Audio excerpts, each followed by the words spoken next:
Ang cute ng anak ng ating kapitbahay. Kahapon lang nila naiuwi galing sa ospital. Nakangiting sabi ni Dave pero bakas ang inggit at hinanakit dito. Matagal na kasi silang kasal pero hindi pa rin sila nagkakaroon ng anak. Madalas nitong isisi sa kanyang asawa ang hindi nila pagkakaroon ng anak. Si Riza ba? Oo nga daw, nanganak na nga daw siya. Paano kaya nila nakakayang mag-alaga ng ganong kadaming bata? Abay, pang 5 baby na nila yun Sambit ni Sonia na may bahagyang inggit din. Kaya nga, buti pa sila. Tayo kahit isang anak, wala. Inis na sabi ni Dave. Teka, bakit parang sinisisi mo na naman ako?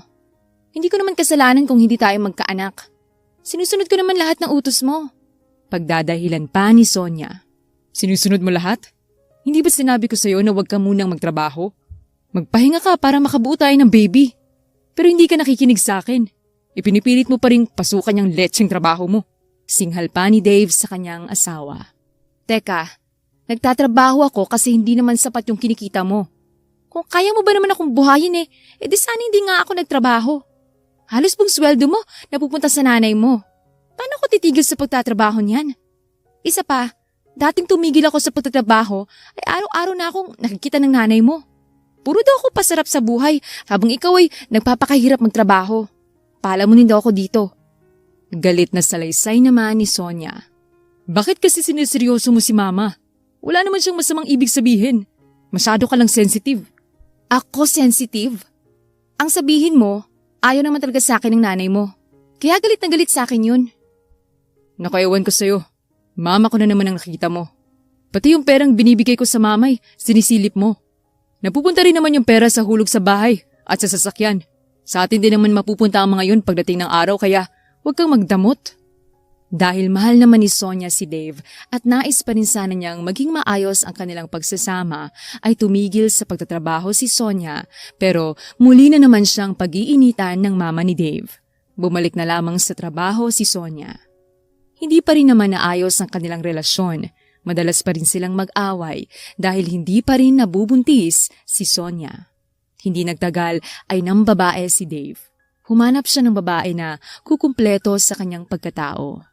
Mahuhuli ni Sonia si Dave na may babae at papipiliin niya ito pero sa kasamaang palad ay ang mistress ang pinili ni Dave. Hayop ka! Sinasabi ko na nga bang may babae ka? Ano itong mga nasa cellphone mo? Hani pang tawagan nyo? Ang kapal din talaga ng mukha mo, ano? Sigaw ni Sonia. Bakit kasi nakikialam ka ng cellphone na may cellphone? Galit na tanong ni Dave at hinablot pa nito ang cellphone niya mula sa kamay ni Sonia. Pulgara na talaga yung pangbababae mo! Giit pa ni Sonia. Tumahimik ka na nga dyan! Sigaw na naman ni Dave. Umamin ka! Babae mo yan, hindi ba? Pilit, pinapaamin ni Sonia ang kanyang asawa. Oo na! Gusto mo pa talagang masaktan, no? Oo, girlfriend ko si Marie. Nakakarindi na kasi ang bibig mo. Tapos hindi ka pa magkaanak. Puro problema ang naiisip ko kapag nakikita kita. Ang hilig mo pang manumbat ng naitutulong mo sa pera. Umamin din si Dave. Hindi ako nanunumbat. Ayoko lang na inaapi ako ng nanay mo na palamunin ako dito tapos ikaw naman pinipilit mo akong tumigil sa pagtatrabaho Hindi naman kasyang kinikita mo. Pagdadahilan pa ni Sonia. Masaya ako kay Marie. Pwes, mamili ka. Ako o ang babae mo? Malditang sabi ni Sonia. Kampante siya na dahil kasal siya ay siya ang pipiliin ng kanyang asawa. Hindi na ako masaya sa'yo, Sonia. Hindi na kita mahal. Biglang naging seryoso ang boses ni Dave. Ano? Asawa mo ko, Dave? Kasal tayo. Pinipili mo pa yung kabit mo kaysa sa akin? At nagsimula nang umiyak si Sonia. I'm sorry, Sonia. Baka makakahanap ka rin ng tamang tao para sa'yo. Ay, wow! Ano to? Trial and error? Ipapaalala ko lang sa'yo, Dave. Kasal tayo. Hindi tayo pwedeng basta-basta maghiwalay. Giit pa ni Sonia. Kasalan tayo pero wala tayong anak. Tatapatin na kita, Sonia. Buntis si Marie at pananagutan ko ang anak namin. Hindi ko papabayaang isilang niya sa mundong itong anak namin ng walang ama. Ganon? Anak bang basihan? Kasal tayo sa mata ng Diyos at sa mata ng tao. Legal mo akong asawa. Sonia, Huwag mo na tong gawing mahirap para sa ating dalawa. Tatanungin nga kita, masaya ka pa ba? Nag-aaway tayo simula umaga hanggang gabi. Healthy pa ba yun? Wala nang nagawa si Sonia. Tuluyan na ngang nakipaghiwalay sa kanya si Dave.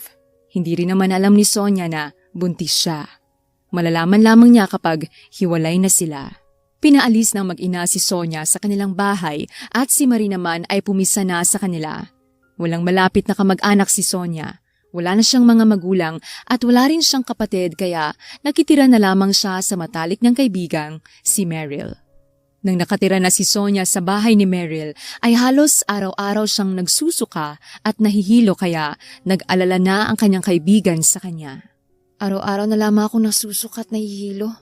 Baka may sakit na ako sabi ni Sonia habang nagpupunas ng bibig mula sa pagsusuka. Baka naman buntis ka. Nag-aalalang tanong ni Meryl.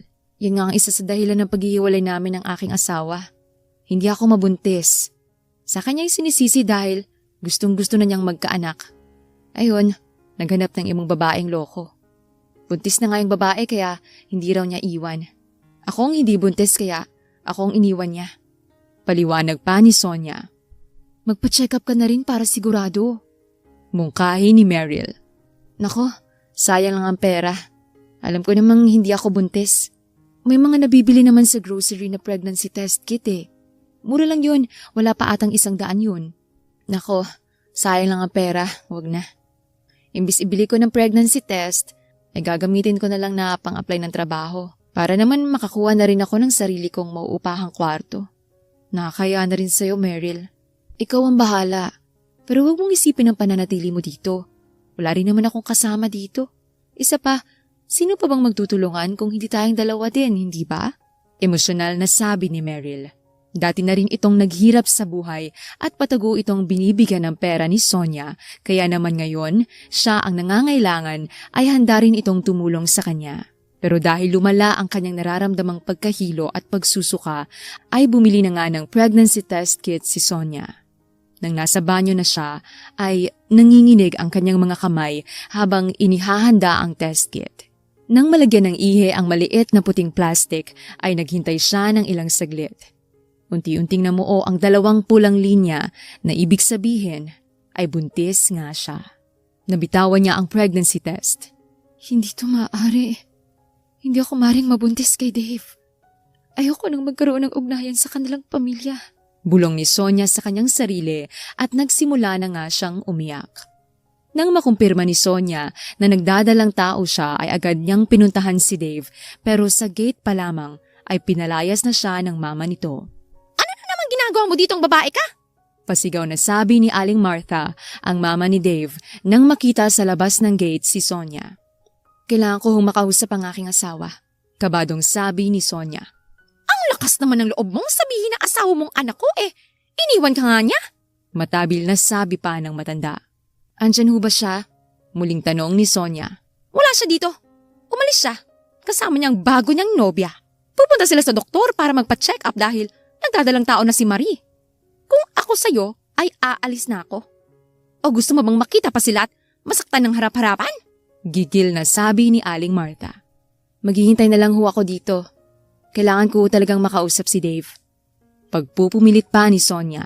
Kahit papaano ay umaasa siyang babalikan siya ni Dave kapag nalaman nito na buntis din siya.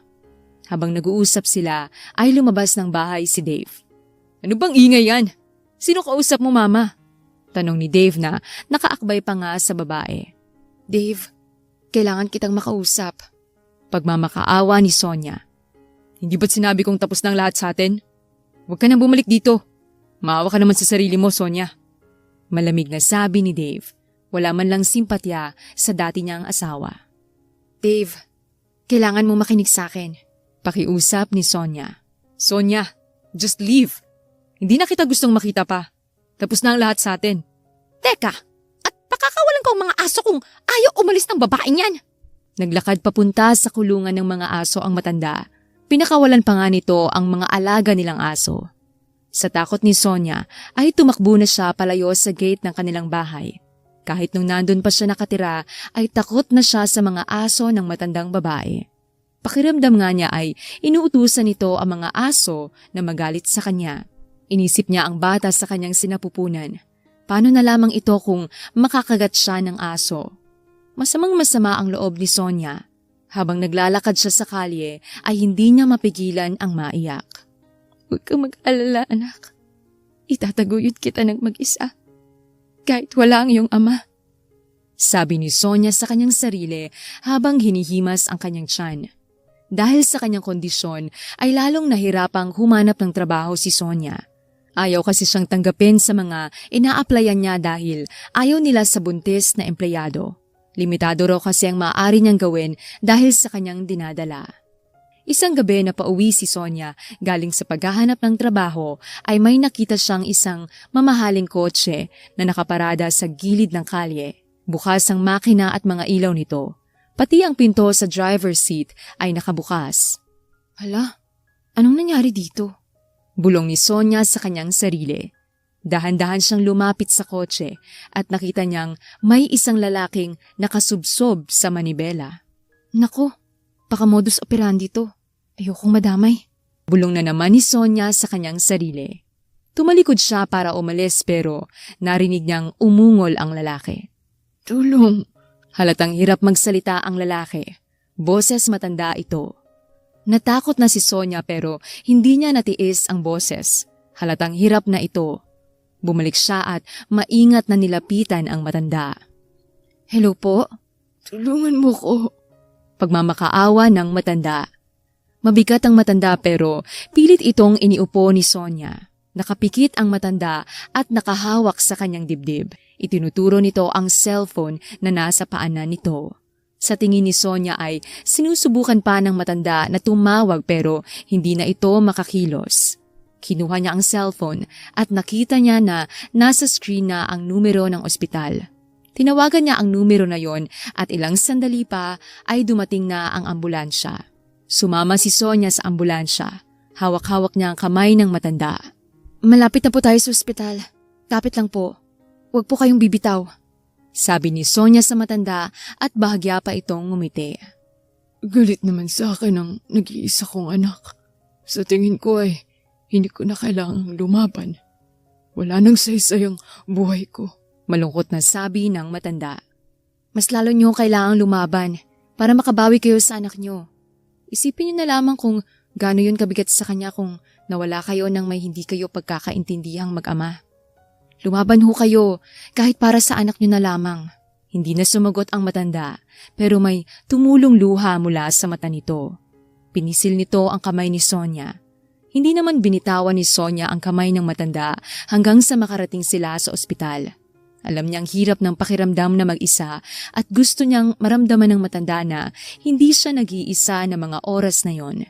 Sadyang napakabuti ng puso ni Sonia. Agad na naoperahan ng matanda. Naghihintay naman sa waiting area si Sonia. Hindi siya makaalis. Gusto niyang makasiguro na ayos na ang lagay ng matanda bago siya umalis. Matapos ang ilang oras ay lumabas ang doktor na nag-opera sa matanda. Ikaw ba ang anak o apo ng pasyente? Tanong ng doktor. Hindi po. Nakita ko lamang siya sa gilid ng kalye. Nakasubsob po siya sa manibela at humingi po siya ng tulong nang lapitan ko siya. Ganun ba? Iwan mong pangalan, address at contact number mo sa nurse. Protocol lamang para sa mga taong nagdadala ng pasyente dito na hindi nila kamag-anak. Wika ng doktor. Paalis na sana ito pero humabol ng tanong ang dalaga. O sige po, kumusta na po siya? Nasa recovery room pa siya. Hindi ko pa masabing lagay niya. Kailangan naming obserbahan kung maayos ang pagtanggap ng katawan niya sa operasyon. Umuwi na si Sonia pero hindi mawala sa isip niya ang matanda. Hangad niya na maging ayos ang kalagayan nito. Makalipas ang ilang linggo ay nawala na sa isip ni Sonia ang nangyari. Nagtitinda siya ng kikiam at squid balls sa labas ng bahay nila para kahit papaano ay kumita siya. Isang araw ay may dumating na babaeng pormadong-pormado. Tumigil ang magandang van nito sa harap ng tindahan ni Sonia. Aba, sino kaya to? Bibili kaya siya? Nakaharang pa sa mga paninda ko. Paano naman ako makikita ng mga customers ko dito? Tanong ni Sonia sa kanyang sarili. Pagkababa ng van ay lumapit kay Sonia ang magandang babae. Magandang araw. Ikaw ba si Sonia? Ako nga? Sino ho kayo? Gulat na tanong ni Sonia. Ako si Attorney Vergara. Akong abogado ni Don Luis. Nais ka makausap ng kanyang nag-iisang anak. Sino ho si Don Luis? Naguguluhang tanong ni Sonia. Siyang matandang dinala mo sa ospital. Paalala ng abogado. Ah, ganun ho ba? Kumusta na ho siya? Sumama na lang po kayo para makausap kayo ng anak niya. Uuwi lang ho ako sa bahay namin para magpalit ng damit. Iuwi ko lang din ho ang mga paninda ko. Wag na miss, hindi mo na kakailanganin ng mga yan. Ha? Bakit naman? Sumama ka na lang po para maipaliwanag namin sa'yo. Sumama nga si Sonia sa babae at nagulat siya nang dumating sila sa isang napakalaking mansyon. Nang bumaba siya ng sasakyan ay sinalubong agad siya ng mga kasambahay. Magandang araw po ma'am, pasok po kayo. Hinatid siya ng kasambahay sa malawak na living room ng mansyon. Hi, ako nga pala si Jessica. Bati ng isang magandang babae na halatang mayaman at mabait. Mukhang nasa mahigit 40 na ang edad nito pero maganda pa rin ito. Hello po, Ma'am Jessica. Unang-una, I wanna thank you sa pagtulong mo sa aking ama. Tatay niyo po siya? Kamusta na po siya? Nag-aalalang tanong ni Sonia. Halika. Hindi sinagot ng babae kung kamusta na ang matanda. Bagkus, naglakad ito papunta sa isang malaking home office. Nang buksan nito ang pinto, ay pinasunod nito si Sonia at nakita niya ang matanda na nakaupo sa isang office chair sa likod ng isang malaki at mamahaling lamesa. Kamusta, iha? Nakangiting tanong ng matanda, si Don Luis. Ayos naman ho ako. Kamusta ho kayo? Tanong ni Sonia. Ayos naman ako, iha. Nakarecover naman ako ng maayos. Ang sabi nga ng mga doktor ay kung hindi raw ako nadala agad sa ospital, baka wala na ako ngayon. Maraming salamat sa iyo. Madamdaming sabi ng matanda. Wala ho yun. Kahit ho siguro sinong makakita sa inyo ng gabing yun ay tutulungan kayo. Alam mo ba kung ilang tao nang dumaan doon pero wala ni isa sa kanilang tumigil para tulungan ako. Napakabuti ng puso mo. Muntik na rin akong bumigay ng mga oras na yon dahil sa pakiwari ko'y wala nang saysay ang aking buhay pero kinumbinsi mo akong lumaban para sa aking anak. Kaya naman, nais kong ikaw ang magmana ng aking mga negosyo dito sa Maynila. Po? Naku, hindi ko po matatanggap ang lahat ng mga yan. Ginawa ko naman ho ng bukal sa pusong pagtulong ko. Hindi niyo ako kailangang bigyan ng pabuya. Isa pa, may anak naman ho kayo. Karapatan ho niyang manahin ang mga yan. Pagtanggi ni Sonia. I live in UK, Sonia. Hindi ko buhay ang tumira dito sa Pilipinas. Nasa UK ang buhay ko. Hindi ko rin hiling ang pagtakbo ng mga negosyo at matagal ko nang hinihingi kay Papa na sumama na sa akin pero hindi niya maiwan ang mga negosyo niya dito. Nang atakihin siya sa puso ay sa wakas naisip na rin niyang makasama ako sa UK. Masyadong importante kay Papa ang mga negosyo niya kaya hindi niya maibenta ang mga yon. Akong nagsabi sa kanya na ibigay na lamang sa iyong mga negosyo at pumayag naman siya. You deserve it, Sonia. Utang na loob namin sa iyo ang buhay ni Papa. Dahil sa iyo ay makakasama ko pa siya sa UK. Emosyonal na sabi ni Jessica. Natuwa naman si Sonia dahil bagamat napakayaman ng mag-ama ay napakabait din ng mga ito. Totoo po? Hindi makapaniwala si Sonia. It's about time. Sa akin na naman ang oras ng aking papa. Hindi naman mahalaga sa akin yung mga negosyo at ari-arian niya dito dahil may mga sarili din akong naipundar. So ano, tatanggapin mo ba? Nakangiting tanong ng babae. Opo, maraming salamat po. Pero wala ho akong alam sa pagpapaandar ng ganyang kalaking mga negosyo. Huwag ka mag-alala. May mga i-assign kaming mga tao na magtuturo sa iyo ng mga kailangan mong gawin para mapalago mo ang mga negosyo. Igagayad ka nila kaya huwag ka mag-alala. Mabait na sabi ni Jessica. Tinuruan nga nila si Sonia sa pagpapatakbo ng mga negosyo. Lumalaki na ang tiyan niya ng mga panahong yon pero talaga namang masipag siya. Nagsusumikap siya para sa kinabukasan ng kanyang magiging anak. Ayaw din niyang sayangin ng tiwala na ibinigay ng mag-ama sa kanya. Nang naiayos na ang mga dokumento ng pagsasali ng negosyo ay lumipad na patungong UK ang mag-ama. Masaya si Sonia dahil mababago ang takbo ng kanyang buhay. Masaya din siya dahil nagkaroon ng pangalawang pagkakataon ang mag-ama. Makalipas ang ilang buwan ay nanganak si Sonia sa triplets na batang lalaki. Si Matthew, Michael at si Mark. Mga pangalang kinuha niya sa mga libro sa Biblia. Tanging mga kasambahay at si Meryl ang kasama niya nang manganak siya. Kinuha na rin niya si Meryl bilang kanyang sekretarya. Kampante na siya dito at buo ang tiwala niya sa kanyang kaibigan. Masaya na rin si Sonia dahil kahit naiwan siya ng kanyang asawa ay napabuti naman ang kanilang kalagayan. Dumaan ang mga taon at lumago ang mga negosyong iniwan kay Sonia. 5 taon na ang kanyang mga anak. Lumaki ang mga ito na bibo at mababait. Mahirap lang para kay Sonia pagkat kamukhang-kamukha ng mga ito si Dave. Madalas niyang maalala ang dating asawa tuwing nakikita niya ang kanyang mga anak. Sa kabilang banda, hindi naman naging maganda ang pagsasama ni Dave at ng kanyang bagong babae. Nang nagsasama na sila ay lumabas na rin ang totoong kulay nito. Hindi na kinaya ni Dave ang ugali ng kanyang bagong kinakasama kaya nakipaghiwalay din siya. Lingid sa kanyang kaalaman ay nagkaroon pala ng maraming utang ang babae at ginamit ang kanyang pangalan. Siya ngayon ang sinisingil ng mga pinagkakautangan nito kaya nabenta ang kanyang bahay at kotse. Nasimot din ang kanyang ipon. Nalaman din ni Dave na hindi naman pala buntis si Marie. Nagsinungaling lamang ito para iwan ng tuluyan ni Dave si Sonia.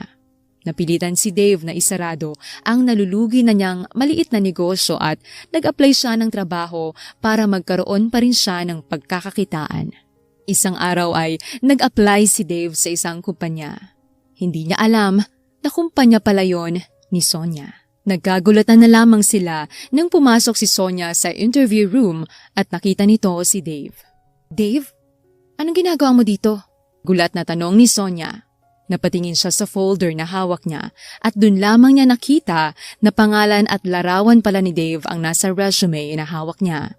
Masyado siyang abala at hindi na niya ito napansin. Sonia, ikaw ba yan? You look great. Manghang sabi ni Dave. Nasanay na siya sa haggard na itsura ni Sonia. Kaya naman nagulat siya nang makita ito na nakaayos at halatang may sinasabi na sa buhay.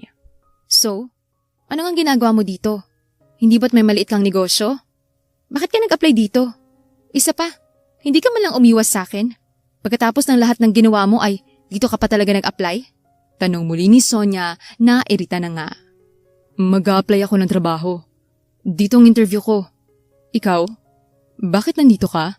Dito ka ba nagtatrabaho? Sunod-sunod na tanong ni Dave. Natawa na lamang si Sonia sabay upo sa upuan sa harap na lamesa ni Dave. Ikaw ang mag-i-interview sa akin? Well, yeah. Ako nga. Pilyang sagot ni Sonia. HR ka ba dito? O manager? Umiling si Sonia sabay titig sa mga mata ni Dave. I own this company. Ha? Ikaw ang may-ari ng kumpanyang ito?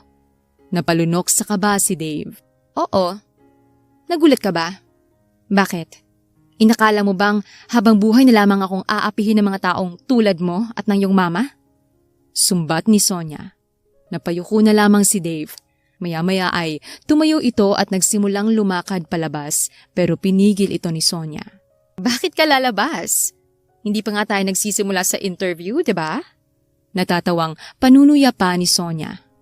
Well, alam ko namang galit ka sa akin. Kaya sa tingin ko hindi mo naman ako tatanggapin sa trabahong to. So aalis na lamang ako. Ani Dave. Bakit ka ba nag-a-apply sa trabahong ito, Mr. Dave Santos?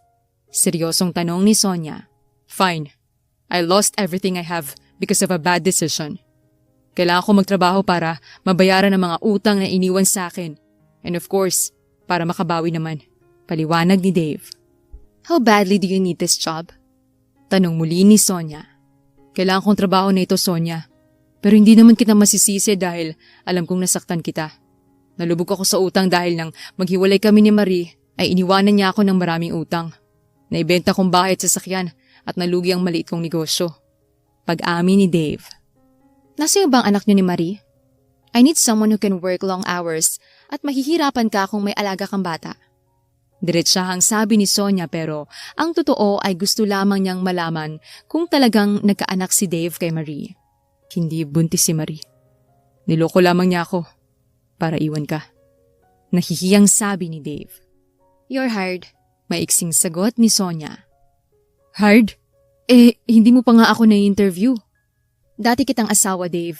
Kung may nakakakilala siguro sa'yo ng lubos ay ako yon. Magaling kang engineer. Hindi ka nga lang mabuting tao at asawa. Pero hindi naman yan kailangan sa trabahong ito so I'm hiring you. Prangkang sabi ni Sonia. Talaga? Hindi naman makapaniwala si Dave na tinanggap pa rin siya sa trabaho ni Sonia. Yep. Kakausapin ka na lamang ng assistant ko tungkol sa magiging trabaho mo. Pagkasabi niyon ay lumabas na si Sonia. Hindi naman mapakali si Dave. Niyaya niyang uminom ang kanyang kaibigan na si Charles pagkagaling niya sa opisina ni Sonia. Pare, bakit ka nagyayayang uminom? May problema ka na naman ba sa babae? Nangaasar na tanong nito. Hindi to yung typical na problema sa babae, pare. Pero technically, ay problema pa rin ito sa babae. Naiiling na sabi ni Dave. Aba, mukhang seryoso yan ha. Naalala mo ba si Sonia? Sonia? Yung asawa mo dati? Bakit? Anong meron? Nag-apply ako ng trabaho at hulaan mo kung sino mag-i-interview dapat sa akin. Si Sonia? Mismo. Ano yun? Manager ba siya o HR sa in-applyan mong kumpanya? Hindi pare. Siya lang naman ang may-ari ng kumpanya. What? Mayaman ba si Sonia? Hindi ba ang kwento mo sa akin ay ayaw sa kanya ng mama mo dahil dati lamang siyang street vendor? Mahirap pa nga sa dagang tawag sa kanya ng mama mo. I have no idea paano siya naging may-ari ng kumpanya. Pero ang narinig ko ay hindi lamang ang construction company na yon ang pagmamay-ari niya. Meron din daw siyang restaurant, resort at shopping mall. Big time, di ba? Samantalang ako, isa lamang hamak na empleyado, na baon sa utang at walang ari-arian. Baka nakapag-asawa ng mayaman? Tanong ni Charles na natatawa. I did not see a wedding ring on her finger, pare. Di matik yan, hindi ka natanggap. Hindi ba't iniwan mo yun? Malamang galit na galit sa'yo yun. Hindi ka tatanggapin nun. It's quite the opposite, bro. Tinanggap niya ako nang wala man lang interview. Ang sabi niya ay higit kanino man ay siyang nakakakilala sa akin. At alam naman niyang bagamat hindi ako mabuting tao at mabuting asawa, ay magaling na engineer naman daw ako. Nakasimangot na komento ni Dave. Naku po! Parang hindi maganda yan ah. Bakit mo naman nasabi yan? Natanggap na nga ako sa trabaho. Hindi ba to okay yun? Baka tinanggap ka lang niya para gantihan ka o pahirapan. Hindi naman siguro ganun si Sonia. Tigilan mo nga yan pare. Kakanood mo yan ng mga telenovela eh. Pang-asar pa ni Dave pero bahagya itong kinabahan. Malay mo. Good luck na lang sa'yo. Pero hindi mo ba naisip na maghanap na lamang ng ibang kumpanya nga applyan? Napakahirap ng kompetensya ngayon bro. Ang daming bagong magagaling na engineers. I need a job as soon as possible at isa pa, napakalaki ng pasweldo sa kumpanyang yun. Magaganda pati ang benefits. Well, sure ka bang yan ang dahilan mo o baka naman may nabuhay na damdamin para kay Sonia? Pang-aasar ni Charles. Ewan ko sa'yo, puro kakalokohan. Pero warning lang ah. Sa tingin ko, may posibilidad nga na tinanggap ka lang yan para mapaghigantihan. Pero kung talagang hapit ka na tanggapin mo na nga. Paalala pa rin ni Charles. Unang araw ng trabaho ni Dave, pinaghandaan niya ang araw na yon. Gusto niyang maging maayos ang lahat at huwag magkaroon ng pagkakataon si Sonia na pag-initan siya. Ang hindi alam ni Dave ay hahanap ng butas si Sonia para maipahiya at mapag-initan siya. Isang araw sa kanilang meeting ay ipinahiya nga ni Sonia si Dave. Ano ba namang klaseng layout to? Engineer Santos, are you serious? Para ka namang baguhan sa ginagawa mong yan? Singhal ni Sonia at tahimik lamang ang ibang tao sa meeting. I will revise it, Miss Sonia. Napapahiyang sabi ni Dave. You better! Nakakaya naman sa mga baguhang engineers dito. Mas maayos pang trabaho nila sa gawa mo eh. Matagal ka ng engineer, hindi ba? Dagdag pa ni Sonia. Halos kainin ng lupa sa hiya si Dave. Pero alam naman niyang mangyayari ang mga bagay na yon kaya't lalo na lamang niyang pinagbuti. Isang araw ay tumodo ang galit ni Sonia kay Dave. Ipinatawag niya ito sa kanyang opisina kung saan nandun din ang ibang engineers. Mr. Santos, we have been rejected by 2 of our major clients. Alam mo kung bakit? Galit na tanong ni Sonia. Umiling lamang si Dave. Alam niyang sa kanya na naman isisisi ni Sonia ang nangyari. Dahil lang naman sa proposals mo. Come on, Mr. Santos. Hindi ka ba namin binabayaran ng maayos? Last time I checked, malaki ang sweldo mo at magandang benefits. Dapat naman sigurong ayusin mong trabaho mo, hindi ba? Dire-diretsong sabi ni Sonia. I-revise ko na lang po, ma'am. Mahinang sabi ni Dave at lumabas na ito ng opisina ni Sonia. Halos maiyak na si Dave sa sama ng loob. Gusto na niyang mag-resign ng oras din yon pero kailangan niya ng trabaho. Isa pa, iniisip niyang baka kapag naipahiya siya ng todo ni Sonia ay mabawasan ang galit nito sa kanya. Aminado rin naman siya na hindi biro ang nagawa niya sa dati niyang asawa kaya't alam niyang deserve niya ang lahat ng yon. Makalipas ang ilang araw ay dadating na ang pagkakataon na babago sa kanilang mga buhay. Naiwan ni Sonia ang kanyang bag sa conference room nila. Pare, naku naiwan ni boss ang bag niya. Sambit ni Ronnie, ang isa sa mga kasamahang engineers ni Dave. Ganun ba? Tawagan mo kaya, baka kailangan niya yan. Nag-aalalang sabi ni Dave. Binuksan ni Ronnie ang bag ni Sonia. Paano ko tatawagan? Nandito din sa bag ang phone niya. Sabihan mo kaya yung messenger natin. Kanina pa umuwi si Mang Delphine pare. Ikaw na lamang ang magdala. Ayoko nga. Kita mo na nga ang init ng dugo sa akin nun. Malay mo, bumait na sa'yo kapag natuwa siya at dinala mo tong bag niya. Ayoko nga. Ikaw na lang. Pagtanggipang muli ni Dave. Bahala ka. Sasabihin ko sa kanya na nakita mo yan pero ayaw mong dalhin. Mapang-asar na sabi ni Ronnie. Bakit mo na naman sasabihin yan? Kasi sa akin magagalit yun. Ay nako. Sige na nga. Ako nang magdadala. Isend mo sa akin ang address niya. Inis na sabi ni Dave. Wala nang nagawa si Dave kung hindi pumunta sa bahay ni Sonia. Magandang gabi po. Andyan ho ba si Sonia? Magalang na sabi ni Dave. Sino ho kayo? Tanong ng kasambahay. Empleyado ho ako ni Sonia sa opisina. Sa construction company po. Paliwanag ni Dave. Patingin ho ng ID nyo? Sabi ng kasambahay sabay lahad ng kamay nito. Ipinakita naman ni Dave ang kanyang ID saka ito tumingin sa kanyang tablet na dala. May listahan pala ito ng mga pangalan ng mga empleyado ni Sonia.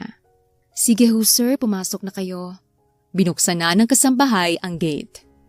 Salamat. Sambit ni Dave habang hawak ang bag ni Sonia. Pagpasok ni Dave ng sala ay nagulat siyang makita ang 3 bata na magkakamukha. Hello po! Bati agad ng batang lalaki na tila 5 taong gulang. Hello, sagot ni Dave. Friend ka po ba ng mommy namin?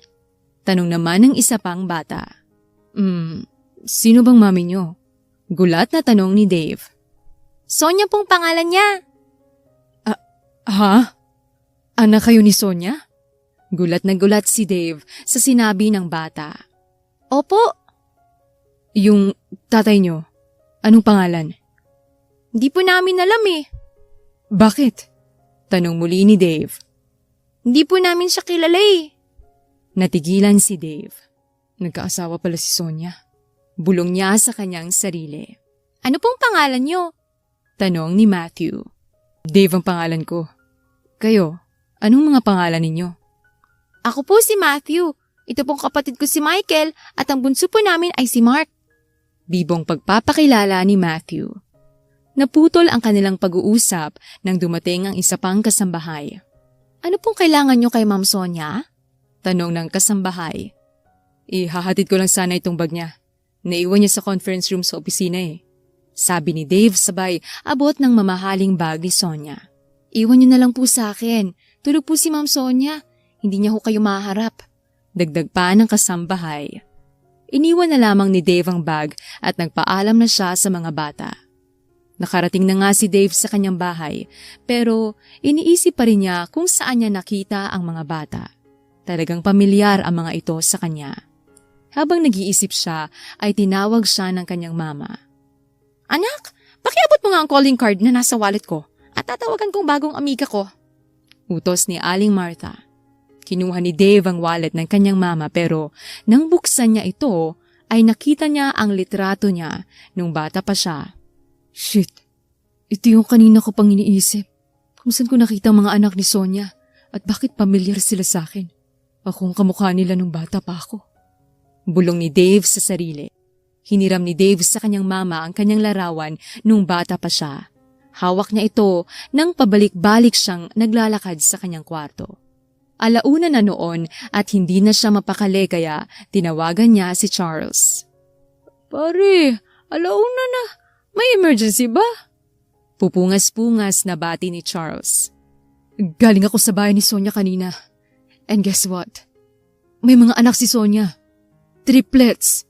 3 batang lalaki ang nadatan ko sa sala niya. Humahangos na sabi ni Dave. So, anong point mo? At bakit ganyan ang boses mo? Parang kabadong-kabado ka. Usisa ni Charles. Ilang buwan na akong nagtatrabaho sa kumpanya niya. Pero kahit kailan, hindi niya nabanggit na may mga anak pala siya. Lahad ni Dave. Ano bang paki mo sa mga bata? Iritadong tanong ni Charles. Kagabi ko pa iniisip kung bakit pamilyar ang mga bata sa akin, Charles. Nakita kong luma kong larawan. Kamukhang-kamukha akong mga bata. Eto pa, hindi nila kilalang tatay nila. Ni hindi nga nila alam ang pangalan ng ama nila eh. Sa tingin mo, ikaw ang ama nila? Posible. Naalala ko kasi nung nagsisimula pa lamang kami ni Marie. Pumunta siya sa bahay at pilit akong kinakausap. Marahil sasabihin na niya sa akin na buntis siya. Balik tanaw ni Dave. Naku, mahirap yan pare. Sigurado kung itatanggi ni Sonia yan. Malaking galit sa'yo nun eh. Panunuya pa ni Charles pero may punto rin naman ito. Pero kung mapapatunayan ko, ay hindi niya may tatanggi na akong ama ng mga anak niya. Paano mo naman patutunayan? DNA test. Paano? Ibig mong sabihin, patago kang kukuha ng DNA test samples? Hindi ba sabi mo hindi naman dinadala sa opisina yung mga bata? Kailangang makabalik agad ako sa bahay niya bago pa niya itago ang mga bata. Kinaumagahan din ay bumalik si Dave sa bahay ni Sonia. Ginawa niya ng paraan na makapasok sa loob ng bahay. Eksaktong nakita niyang umiinom sa straw ng juice box ang mga bata. Pasimple niyang kinuha ang pinag-inuman ng mga ito at saka dinala para ipa-DNA test. Pagdating niya ng opisina ay nasilip na naman ni Sonia na late siya. Aba, sa wakas na naisipan mo ring pumasok. Buti naman dumating ka pa. Galit na sabi ni Sonia. May mga anak ka pala? Tanong ni Dave. Ano naman sa'yo kung may mga anak ako? Iritabling tanong ni Sonia pero ang totoo ay kinakabahan na ito. Wala naman. Hindi mo lang kasi nabanggit sa akin. Hindi naman ako na-inform na kailangan ko palang ikwento sa iyong buhay ko. Sarkastikong sagot ni Sonia. Didiretsahin na kita. Anak ko ba ang mga batang yun? Nahihibang ka na ba? Bakit mo naman naisip na anak mong mga batang yun? Ang sabi nila sa akin ay hindi raw nila kakilalang kanilang ama. So? Ibig sabihin ba agad nun ay ikaw ng ama nila? FYI, hindi lang ikaw ang nag-iisang masamang tao sa mundo. Marami kayo.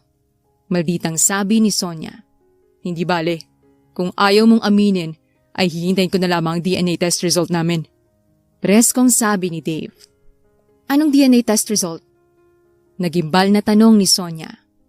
I got some DNA samples ng mga bata. Ipinasuri ko yun. So in a few weeks time, ay malalaman ko kung anak ko nga sila.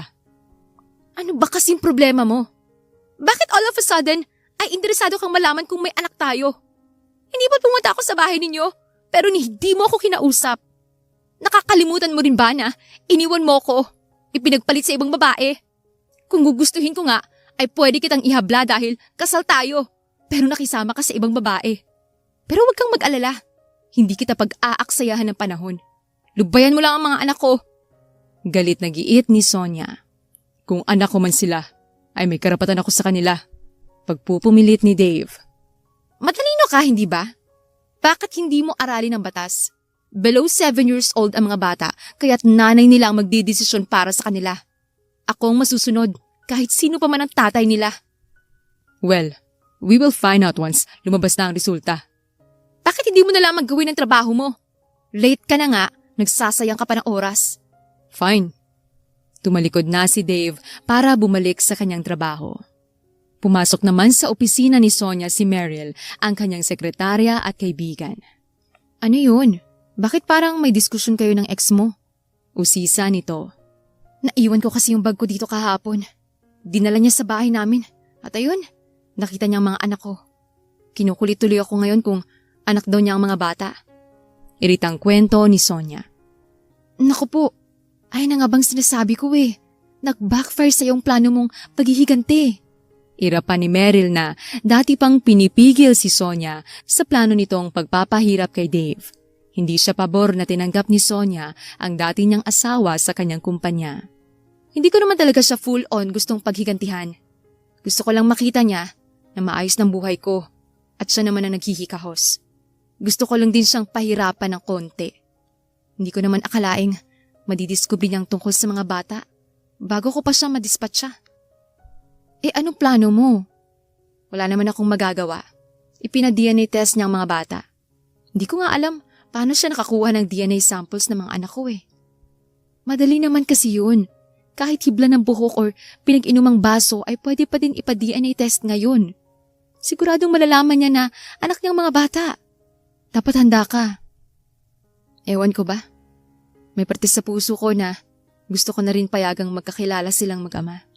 Naku ha? Lumambot ata biglang puso mo. Baka susunod, malaman ko'y nagkabalikan na kayo. Tumatawang pangaasar pa ni Meryl. Over my dead body. Malaking galit ko sa taong yan. Malalim ang sugat na iniwan niya sa puso ko. Emosyonal na sabi ni Sonia na tila ba naalala lahat ng sakit na idinulot ni Dave. Hindi mo pa ba siya napapatawad? Tanong ni Meryl. Mahirap magpatawad ang taong hindi naman umaamin na nakapanakit siya. Malaki din ang kasalanan nila sa akin ng kanyang ina. Malungkot na sagot ni Sonia. Magdasal ka na sana dumating yung araw na mapapatawad mo na sila. Kung tutuusin, hindi naman mangyayaring lahat ng magagandang bagay na ito kung kasama mo pa siya. Isipin mo, kung mag-asawa pa kayo, hindi mo makikilala ang matanda na nagpamana sa iyo ng lahat ng ito, hindi ba? May punto ka naman. Pero kung alam mo lang, gaano kasakit ang ginawa nila sa aking mag-ina. Maluha-luha si Sonia. Gets ko naman yan, friend. Pero ikaw lang din ang inaalala ko. Ang bigat ng dinadala mo at ang tagal na din. Hindi ba't mas gagaan ang lahat kung mapapatawad mo na siya? Hindi ko alam, Meryl. Bahala na. Makalipas lamang ang ilang araw ay bumubulusok na pumasok sa opisina ni Sonia si Dave. Nagulat si Sonia sa pagpasok nito at agad na inilapag sa harap niya ang isang malaking brown envelope. Etong DNA result. Nakangiting sabi ni Dave. So base sa ngiti sa mukha mo, parang alam ko nang nakalagay sa sobrang yan. Iritang sabi ni Sonia. Alam mo naman talaga na anak kong mga bata. Pero ngayong may katibayan na ako, ay hindi mo na sila mitatago sa akin. Ano bang gusto mo? Karapatan sa mga bata. Yan ang gusto ko. Gusto kong ipakilala mo ako sa kanila bilang ama nila at gusto kong magkaroon ako ng karapatan na makasama sila. Saad ni Dave. Wow ah! Iba ka din makapag-demand pagkatapos mo kaming iwan. Gigil na sabi ni Sonia. Correction please. Iniwan kita pero hindi ko iniwan ang mga anak ko. Ni hindi ko nga alam na buntis ka nun. Palusot pa ni Dave. Paano mo malalaman eh? Hindi mo nga ako kinausap. Hindi ba't ipinahabol pa nga ako ng nanay mo sa aso? Paalala ni Sonia na halos maiyak nang maalala niya ang araw na ipinahabol siya sa aso ng kanyang manugang. Look, maaring hindi ako naging mabuting asawa sa'yo. Pero hindi ibig sabihin nun ay magiging masamang ama ko sa mga anak natin. Alam mo, masama kang tao. Kahit anong gawin mo, ay masama ka. Isipin mo na ang gusto mong isipin. Pero may karapatan ako sa mga anak natin. Please stop saying anak natin. Kinikilabutan ako sa ideya na may connection pa rin tayong dalawa. In fact, nasusuka ako just by looking at your face. Kaya simula sa araw na ito, you're fired. Halos pasigaw na sabi ni Sonia. Fired na kung fired. Pero may karapatan ako sa mga bata. Kumuha ka muna ng abogado mo. Oh, wala ka nga palang pera. And now, wala ka lang work. So good luck sa paghanap ng abogado. Makakaalis ka na. Mapanuyang sabi ni Sonia. Hindi pa tayo tapos! Galit na sabi ni Dave at padabog itong umalis ng opisina ni Sonia. Nagligpit ito ng mga gamit niya at umalis na ng opisina. Pag-uwi naman ni Dave ay nakita siya ng kanyang mama na may dalang kahon na kanyang mga gamit. Anong nangyari, anak? Bakit dala mong mga gamit mo sa opisina? Nag-aalalang tanong ng matanda. Wala na akong trabaho, mama. Pag-amin ni Dave. Anong nangyari, iho? Nag-aalalang tanong ni Aling Martha. Maupo ko kayo, mama. May kailangan kayong malaman. Ano yun, anak? Tanong ng matanda na pareho na silang nakaupo sa kanilang sofa. Si Sonia hong may-ari ng pinagtatrabahuan kong kumpanya. Sinisante na ho niya ako kanina. May-ari? Hindi ba't mahirap pa sa dagang hampas lupang yon? Apparently, may nakilala siyang matanda. Sinagip niya ang buhay nito, kaya binigyan siya ng maraming pera at ari-arian. Kwento ni Dave. Bakit kanya tinanggap sa trabaho kung tatanggalin ka naman niya? Naghihiganti lang ba siya? Walang hiya talagang babaeng yan. Sigaw ng matanda. Sinisanti ho niya ako dahil nalawan ko na may mga anak pala kami. May mga anak kayo? Gulat na tanong ng matanda. Nung araw na, pumunta siya dito at pinahabol niya siya sa aso. Yun palang araw na sasabihin sana niya sa akin na buntis pala siya. Pero matagal kayong nagsama at hindi naman siya mabuntis, hindi ba? Pero nabuntis ho siya, mama. At nagpa-DNA test na rin ako. Anak ko nga ang mga bata. Triplets na lalaking mga anak namin. Paliwanag ni Dave. May karapatan ka sa mga bata, iho. Halata namang interesado talagang magkaapo ang matanda. Yun nga ho, mama. Kailangan ko pang kumuha ng abogado dahil ayaw niya akong bigyan ng karapatang makita ang mga bata. Gagawin natin ang lahat, anak. Ipaglalaban natin ang karapatan mo bilang ama ng mga bata. Ibenta mo ang mga alahas ko. Puro gito ang mga yon. Makakatulog yun pambayad sa abogado. Gagawin natin ang lahat para magkaroon ka ng karapatan sa mga apo ko. Bagamat wala ng trabaho at nahihirapan pa rin humanap ng trabaho, ay pinilit ni Dave na makakuha ng abogado para lamang makakuha ng karapatan na makilala at makasama ang mga bata.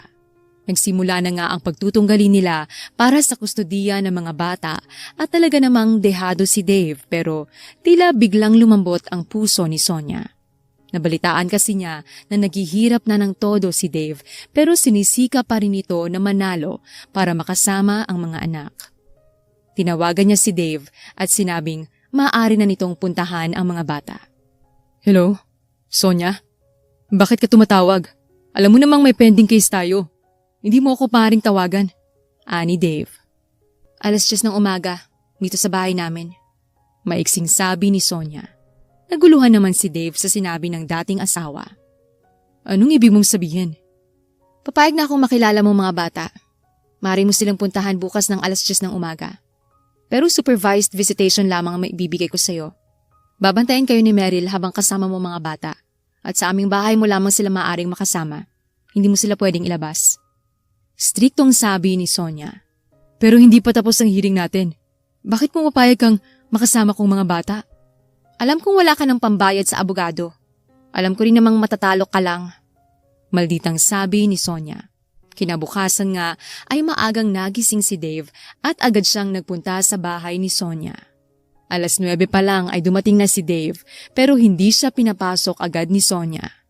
Sabi ng kasambahay ay mahigpit daw ang bilin sa kanila na 10:00 lamang siya maaaring pumasok kaya naman nabilad pa nga sa araw si Dave. Palihim namang natatawa si Sonia, masaya siya kapag napahihirapan niya si Dave. Alam niyang nakabilad ito sa init ng araw sa paghihintay sa itinakda niyang oras. Nang mag-10:00 ay pinapasok na nga ng bahay si Dave. Nakita niya sa sala si Sonia, Meryl at ang mga bata.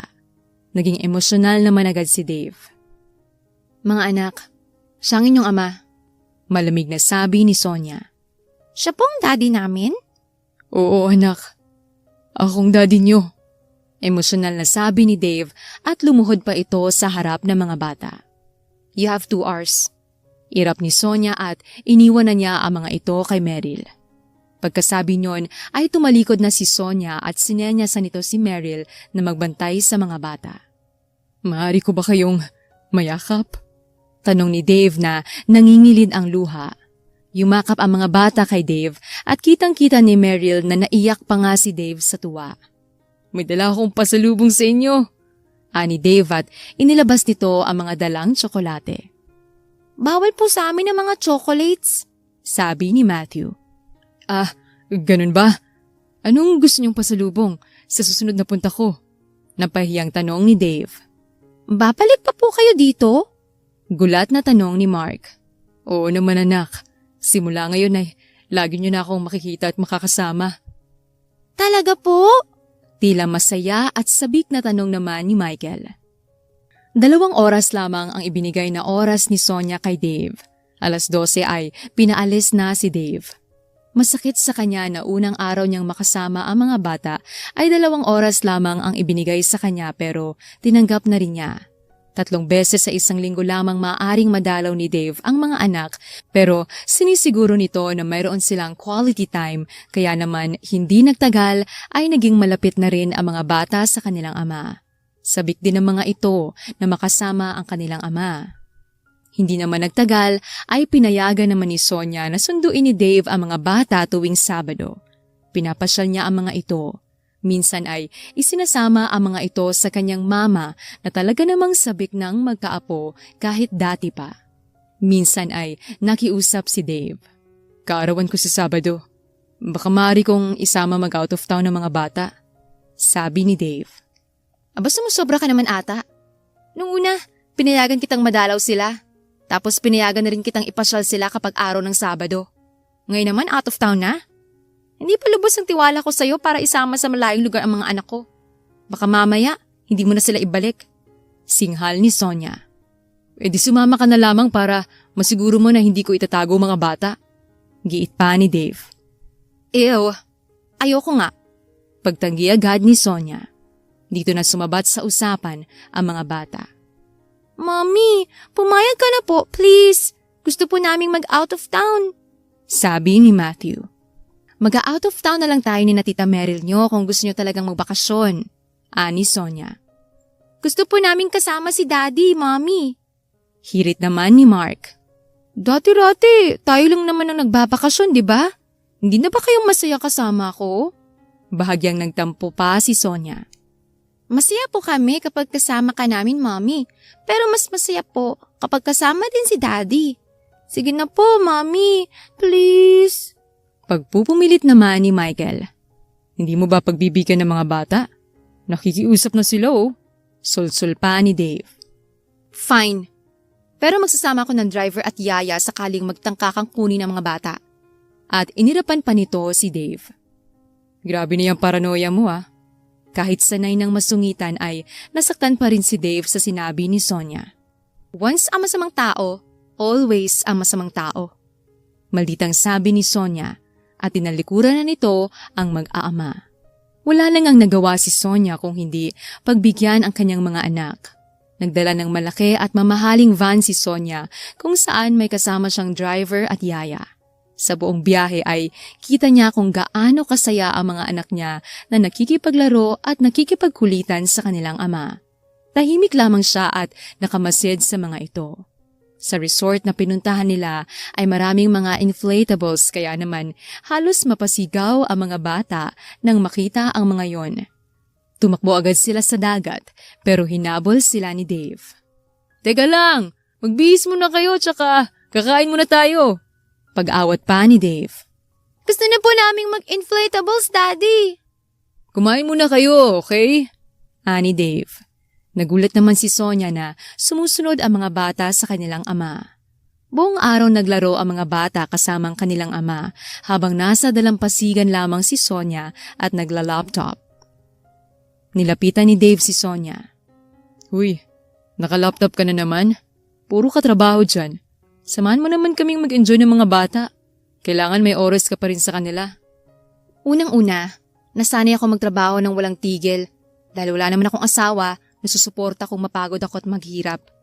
Pangalawa, wag mo akong turuan paano maging nanay sa mga anak ko. Iilang buwan ka palang tatay, kala mo kung sino ka. At isinarado ni Sonia ang laptop at iniwan nitong nakasimangot si Dave. Dahil buong araw na naglaro ang mag-aama ay maaga ring nakatulog ang mga bata. Nang gabi na ay lumabas naman sa balkonahe si Sonia at doon siya nagkape. Nakaharap pa rin ito sa kanyang laptop. Maya-maya pa ay dumating na si Dave. Tulog lang mga bata. Bumalik ka na lamang bukas. Agad na sabi ni Sonia. Alam ko namang tulog na sila. Ito naman, napakasungit. Malambing na sabi ni Dave. Bakit ka ba kasi nandito? Masungit na sabi ni Sonia. Dinalan kita ng paborito mong kape. Sabi ni Dave sabay lapag ng kape sa lamesa ni Sonia. Ayokong magkape. Singhal pa nito sa dating asawa. Sure ka? Ang sarap pa naman ito. Akong nagtimpla nito. Nakangiting sabi ni Dave na umaasa na baka kausapin na siya ng maayos ni Sonia. Ayoko. Baka may lason pa yan. Oo nga pala. Once ang masamang tao, always ang masamang tao. Malungkot na sabi ni Dave. Buti alam mo. Sabi ni Sonia na nakatitig lamang sa kanyang laptop. May pag-asa pa kayang mapatawad mo ko? Emosyonal na tanong ni Dave. Masyadong masakit ang mga nangyari sa atin, Dave. Sonia, aminado akong nagkamali ako. Gusto ko sanang makabawi sa iyo at sa ating mga anak. Hindi ko ipagdadamot sa iyo ang pagiging ama sa mga anak natin. Pero hindi na ako papayag na makapasok ka pa sa aking buhay, Dave. Tama ka naman. Kaya lang kita tinanggap para makita mo kung gaano kagandang buhay ko ngayon pagkatapos mo kong iwan at sakta ng sobra-sobra. Pag-amin pa ni Sonia. I understand. Malungkot na bumalik na lamang si Dave sa kanyang kwarto. Parang gusto na lamang niyang tanggapin na hindi na siya mapapatawad pa ni Sonia. Kinabukasan naman ay masaya pa ring naglaro ang mga bata kasama ang kanilang ama pero umiiwas na ito kay Sonia. Madami-daming beses na rin kasi siyang napapahiya kaya't siya na mismo ang umiiwas dito. Habang naglalaro sila ay nakaramdam ng gutom ang mga bata kaya naman umahon ang mga ito para kumain. Sinamantala naman ni Sonia na wala sa tubig si Dave. Nag-swimming siya at hindi na niya napansin na napapalayo na pala siya sa tubig. Nahirapan siyang lumangoy at nalunod siya. Pilit siyang humihingi ng saklolo pero walang nakakapansin sa kanya. Maya-maya pa ay nagtaka si Dave kung nasaan si Sonia. Nakaramdam siya ng kaba kaya nagpunta siya sa dalampasigan. Doon na niya nakita na nalulunod ito. Nalulunod ang kasama ko! Tulungan niyo kami! Sigaw ni Dave. Pero dahil malayo pa ang lifeguard ay nagpasya na siyang tumakbo at saklolohan ang dalaga. Habang sinasagip niya si Sonia ay pinulikat si Dave. Nakakapit na sa kanya si Sonia noon at nakabawi na ng lakas. Dumating na rin ang lifeguard kaya nasagip na si Sonia. Nang nasa dalampasigan na sila ay saka lamang nila napansin na wala si Dave. Binalikan ito ng lifeguard at sinagip pero wala na itong malay ng madala sa pampang. Iyak ng iyak ang mga bata. Mommy! Ano pong nangyari kay Daddy? Hindi ko alam, anak. Sinagip pa nga niya ako pero hindi pala siya nakasunod sa amin ng lifeguard. Huwag kang mag-alala. Magiging ayos din ang daddy niyo. Umiiyak na rin si Sonia. Nagsimula ng mag-CPR ang lifeguard. Ilang minuto din bago nagkamalay si Dave. Umubo ito ng umubo at naglabas ng maraming tubig na nainom niya. Una-unahang yumakap sa kanya ang mga bata habang umiiyak ang mga ito.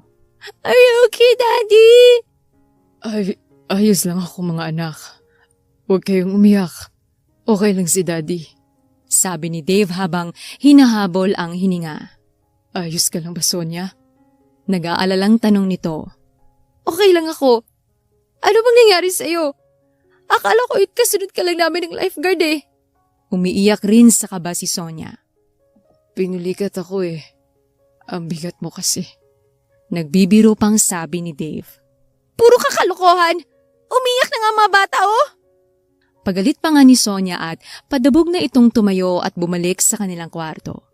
Kinagabihan naman ay muling nilapitan ni Dave si Sonia habang nagla-laptop ito sa balkonahe ng kanilang kwarto. Tulog na ba ang mga bata? Tanong ni Dave. Oo, tulog na sila. Salamat nga pala kanina. Nahihiyang sabi ni Sonia. Salamat saan? Tanong naman ni Dave. Kanina, hindi ba't sinagip mo ako nang malunod ako? Kaswal na sabi ni Sonia. Nalunod din naman ako. Bakit nagpapasalamat ka? Natatawang sabi ni Dave. Kinakapos na ako ng hininga kanina. Ang bagal pa ng lifeguard. Ba kung hinintay mo siya nalunod na ako ng tuluyan. Ayan tuloy, ikaw pang nalunod. Mula yun, baka nga deserve kong malunod. Alam mo, kanina akala ko malulunod na ako. Natakot ako kasi gusto ko pang makasama ang mga bata. Pero ayos lang din kung malulunod ako sa pagsagip sa'yo. Malaki naman kasi talagang kasalanan ko sa'yo. Worth it na ikalunod ko ang pagsagip sa'yo. Baka sakaling mapatawad mo ko. Madamdaming sabi ni Dave. Nagsisisi ka na ba talaga sa nagawa mo? Emosyonal na tanong ni Sonia. Oo naman. Aminado naman akong mali ang mga nagawa ko. Medyo bata pa kasi ako nun. Tanga pa. Makitid ang utak. Pero alam mo, nang maghiwalay kami, walang araw na hindi ko pinagsisihan ang mga ginawa ko sa'yo. Nagsimula nang maiyak si Dave at ramdam naman ni Sonia ang sinseridad nito. Totoo? Nagulat na tanong ni Sonia. Oo naman. Kaya nga nung naghiwalay kami at iniwanan niya ako ng maraming utang, ay sa tingin ko, karma ko na yun. Naghirap ako nun. Ang dami pala niyang ipinatalo sa sugal at pangalan kong ginamit niya sa mga utang niya. Sa tingin ko, deserve ko naman ang lahat ng nangyari sa akin dahil nasaktan kita ng sobra. Sana'y dumating ang panahon na mapapatawad mo na ako. Madamdaming sabi ni Dave. Pinapatawad na kita, Dave. Bulalas ni Sonia. Ha? Talaga? Bakit? Nabiglang tanong ni Dave. Bakit ayaw mo pa ata? Natatawang tanong naman ni Sonia. Hindi naman. Nagulat lang ako. Kagabi lang ay sukdulan ang galit mo sa akin, di ba? Nakita ko kasing itinaya mo ang buhay mo. May ligtas lamang ako. Nalagay ka pa sa alanganin sa pagligtas sa akin. Sabi ko naman sa'yo, hindi totoong once ang masamang tao, always ang masamang tao.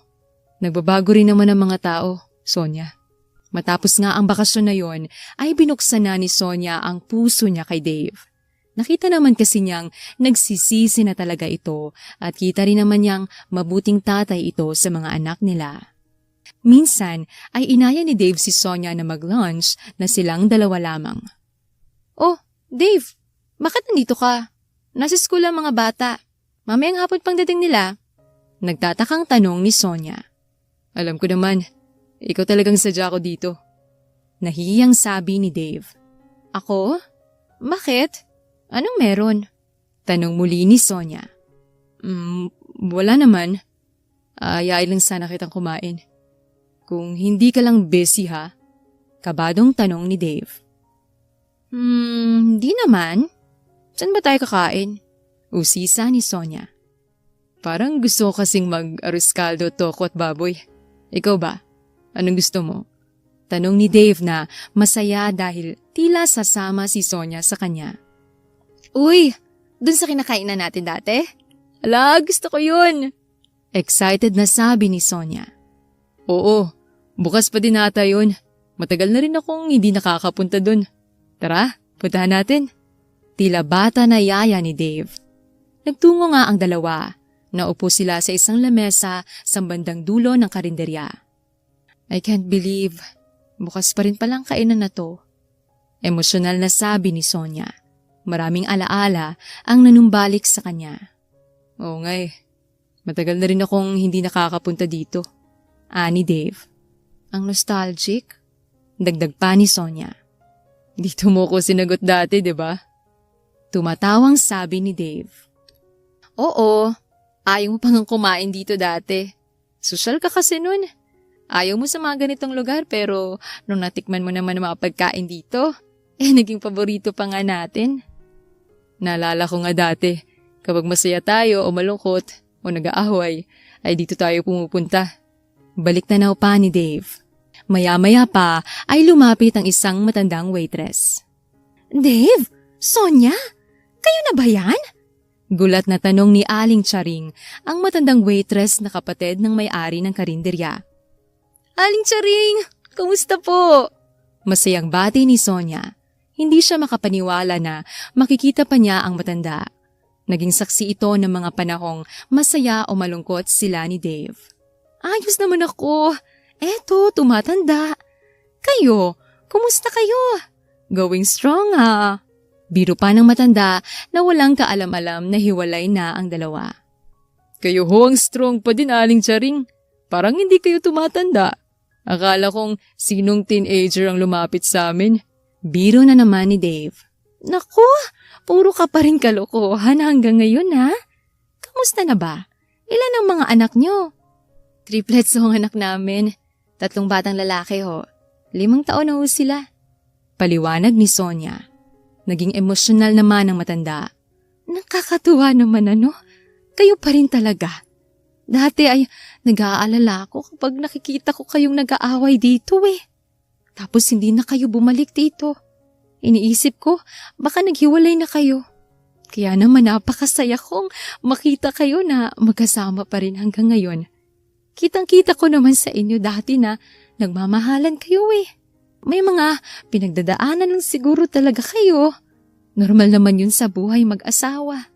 Oh, napakwento na ako. Ano nga palang order nyo? Dating gawi? Opo, Aling Charing. 2 arroz caldo, 2 toko at baboy na ubod ng anghang, Coke at Sprite na malamig na malamig. Nakangiting sabi ni Dave. Oh, sige sandali at kukuhanin ko ha. May bago nga pala kami. Pork sisig. Ipapatikim ko sa inyo. Luto yan ng kapatid ko. Ani Aling Charing. Umalis na ang matanda para kunin ang kanilang orders. Kita mo na, pati si Aling Charing alam na patay ka sa akin dati. Biro pa ni Dave. Parang wala naman akong narinig na ganon. Tumatawang sabi ni Sonia. Dumating na ang kanilang orders. Masaya silang kumain at nagkwentuhan. Masaya si Dave na sa wakas ay nakikita na niyang nakangiti si Sonia. Matagal-tagal na rin silang nagkikita at madalas siyang simangutan o irapan nito. Madalas din siyang sigawan at pagalitan pero tinitiis lamang niya. At simula nga ng araw na yon ay madalas na silang lumabas na wala ang mga bata. Kadalasan ay nagla-lunch date or dinner date sila. Nakagawian na nilang puntahan ng mga lugar o restaurant na madalas nilang puntahan dati nung sila ay hindi pa naghihiwalay. Sumasama na rin si Sonia kapag ipinapasyal ni Dave ang mga bata. Para na nga silang naging isang masayang pamilya. Ramdam din naman nila na masaya ang mga bata kapag kasama nila ng sabay ang kanilang ama at ina. Isang araw na dumating si Dave sa bahay ni Sonia ay nagulat siya na may kotseng nakaparada sa labas ng gate. Nagtaka siya dahil halos 1 taon na siyang dumadalaw sa bahay pero kahit minsan ay hindi pa niya nakita ang kotseng yun. Nasagot ang kanyang agam-agam nang pumasok na siya ng bahay. Nadatnan niya sa sala si Sonia na may kausap na lalaki. Matangkad ito at tisoy. Tila nagulat pa nga si Sonia nang makita si Dave. Oh, Dave, bakit ka nandito? May usapan ba kayo ng mga bata? Tanong ni Sonia. Wala naman. Gusto ko lamang silang makita. May bisita ka pala. Sagot ni Dave. Oo, ito nga pala si Art, kaibigan ko. Galing siya ng Canada. Kararating lamang niya ng Pilipinas. Sandali lamang at tatawagin ko mga bata. Pagkasabi niyon ay umalis na si Sonia. Ikaw ba ang ama ng mga bata? Yung dating asawa ni Sonia, right? Preskong tanong ni Art. Ako nga. Bakit? Iritang tanong ni Dave. Wala naman. Nalala ko lang ang mga kwento dati ni Sonia tungkol sa'yo. Ang tatag mo din ano? Malakas ka pa ng loob na bumalik. Irita na rin si Art. Ano bang pakialam mo? Tanong ni Dave. Manliligaw niya ako at umaasa kong hindi ka magiging sagaba sa pagmamahala namin. Diretsahang sabi ni Art. Sino ka naman para pagsabihan ako? Nakaramdam na ng pinaghalong galit at selo si Dave. Ako lang naman ang future boyfriend ni Sonia at binabalaan kita na huwag kang manggugulo sa amin. Nakasiguro ka bang gusto ka ni Sonia? Bakit sa tingin mo hindi pa rin kayo nagkakabalikan? Halos 1 taon na kayo nagkikita, di ba? Halos 1 taon mo nang dinadalaw ang mga bata, pero hindi pa rin siya nakikipagbalikan sa'yo. Simple lang, kasi hindi ka na niya mahal at hindi ka na niya kayang mahalin. Nasaktan si Dave sa mga sinabi ni Art at bigla na lamang itong umalis. Pagbalik ni Sonia ay kasama na niya ang mga bata at nagulat ito na wala si Dave. Oh, nasa na si Dave? Gulat na tanong ni Sonia. Biglang umalis eh. May importante daw na pupuntahan. Patay mali siyang sabi ni Art. Matapos ang araw na yon ay hindi na nagpakita pa si Dave. Ilang linggo na rin at namimiss na ng mga bata ang kanilang ama. Nag-aalala na rin si Sonia kaya't pinuntahan niya si Dave. Sa unang pagkakataon ay nagkita sila ni Aling Martha. Andyan ho ba si Dave? Naiilang na tanong ni Sonia. Andun siya sa maliit na garden namin sa likod. Nagmumukmok. Anong kailangan mo? Hindi ka ba tapos magiganti sa anak ko? Malungkot na tanong ng matanda. Anong ibig niyong sabihin? Tanong naman ni Sonia. Iha, alam kong malaki ang naging kasalanan namin. Sana'y mapatawad mo pa ako. Pero sana, huwag mo nang saktan ng aking anak. Nagsisisi na siya at mabuting ama naman siya sa mga anak niyo. At mahal ka niya. Litanya ng matanda. Matagal ko na ho kayong napatawad at hindi ko naman ho sinasaktan ng anak ninyo. Hindi ko ho maintindihan ang sinasabi niyo. Ani Sonia. Puntahan mo na lamang siya sa likod. Nagtungo si Sonia sa likod bahay kung saan may maliit na hardin at nakita niyang tulala si Dave. Dave? Anong nangyayari sa'yo? At bakit hindi mo pinupuntahan ng mga bata? Namimiss ka na nila. Ani Sonia. Ayoko nang humadlang sa kaligayahan ninyong mag-iina. Kung kay Art kayo sasaya, may handa akong magsakripisyo. Emosyonal na sabi ni Dave. Si Art? Kaibigan ko lang si Art. Ano bang sinasabi mo? Gulat na tanong ni Sonia. Sabi niya yung magiging nobyo mo na daw siya at ako lang humahadlang sa masiyang buhay niyo ng mga bata. Mahal kita, Sonia. At mahal kong mga bata pero hindi ko hadlangan ang kaligayahan ninyong mag-iina. What?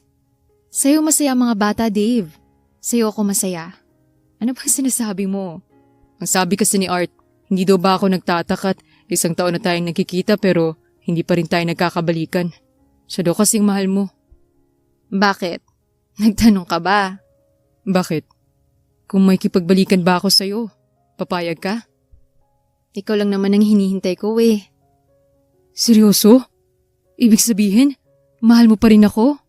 Hindi naman nawala kahit kailan ang pagmamahal ko sa'yo, Dave. Pag-amin ni Sonia. Mahal mo rin ako? Emosyonal na tanong ni Dave. Tumango lamang si Sonia. Dali-daling pumasok sa loob ng bahay si Dave. Nagtaka si Sonia pero naghintay lamang siya.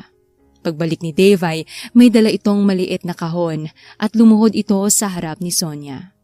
Alam kong napakarami kong pagkakamali. Alam kong nasaktan kita ng sobra at matagal ko yang pinagsisisihan. Mabibigyan mo ba ako ng pagkakataon na mahalin at alagaan ka? Umiiyak na tanong ni Dave. Oo naman. Mahal kita, Dave, pero huwag mo na akong sasaktan, ha? Baka hindi ko na kayang magbigay ng third chance. Umiiyak na rin si Sonia. Pangako. Tumayo sila at nagyakap. Muli silang ikinasal.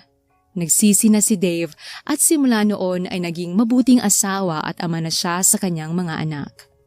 People change. Maaring nasaktan tayo ng mahal natin sa buhay pero mas makabubuti pa rin kung magpapatawad tayo. Lloyd Anankil of Australia, Ophelia Kakayurin, Miriam, Presbyteros Rose, Merlilin, Rayan Parocha, Cleo, Wenoni Anya Lucas from Bacolod City, Anna Venir, Santa Marcela Apayao, Anita Hernando, Emily Borak, Wilma, Nelani, Juan, Imelda Forteza, Eileen, Jenjen, Vanessa, Teresa Bolie, Teresita Schmid, Cecilia Ramos, Shirley Peralta, Nena Ano, Lina Leono, Rosemary Corpus, Susan Upaga, Lynn Lee, Rayan Parocha, Imelda, Susan, Flor Dete, Janice Marukin, Jocelyn Lovinaria, Miriam, Jeros Jimena, Nesbeth Hanaban, Lovina Galang,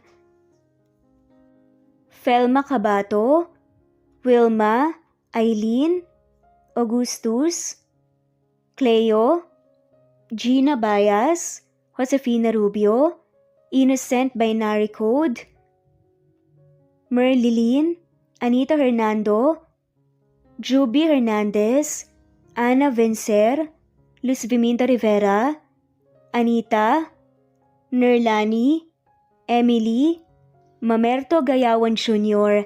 At shoutout na rin po sa lahat ng maulang sawang sumusubaybay. Maraming salamat po. Thanks for listening!